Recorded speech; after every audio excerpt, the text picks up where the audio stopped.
Here's a warning now to Maryland drivers texting and driving, holding your cell phones up to your ears. Now primary offenses and hefty fines, and Maryland State Police are out there to stop you. Also primary now, front seat drivers and passengers must be buckled in or you'll be stopped. All passengers in the back also must be buckled up, but the back's not a primary offense. Andy, this is your expertise area.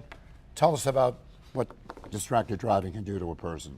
Well, I think people need to understand going forward that it's not just about texting and driving. It's not just about talking on a cell phone. Those are the things they could legally mandate.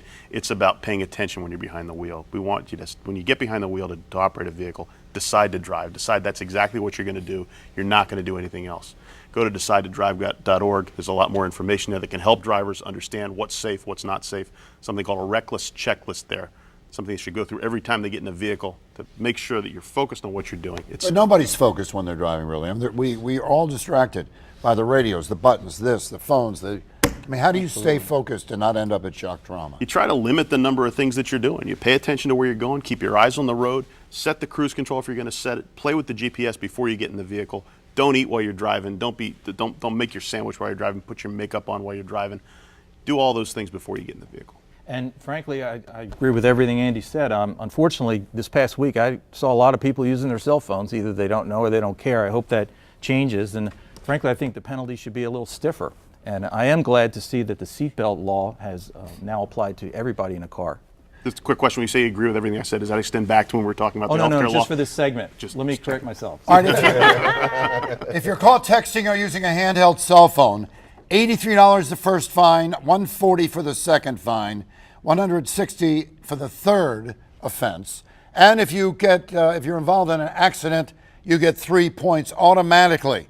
A lot of people think this is about time. Do you all agree with that? Well, I think it's a problem, and I don't know if it's being addressed based on data. So I'm really not sure. I'm kind of mixed on that. I mean, it sort of forces you to think about libertarian values. Thank you. I think this is common sense. Obviously, if you get in the car, you put on your seatbelt, right?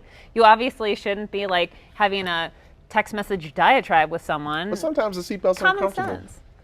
Yeah, but it keeps you safe, just about more than anything else. Yeah, if I'm driving 100 miles an hour, but not if I'm driving 10 miles an hour. Well, we're going to look at a public service announcement. True. Andy, you brought us a public service announcement that we run on ABC2 from time to time. Keith, do you have that? Can we run that?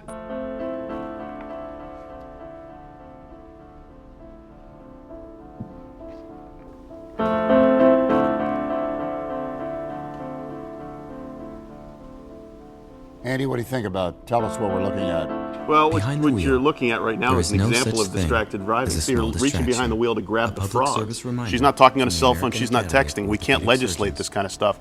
It's about paying attention to what you're doing. This is put together by the American Academy of Orthopedic Surgeons, a group with which I'm closely involved. I'm on their board of directors. It's incredibly important that people understand that it's about taking your eyes off the road. It's about not paying attention to what you're doing.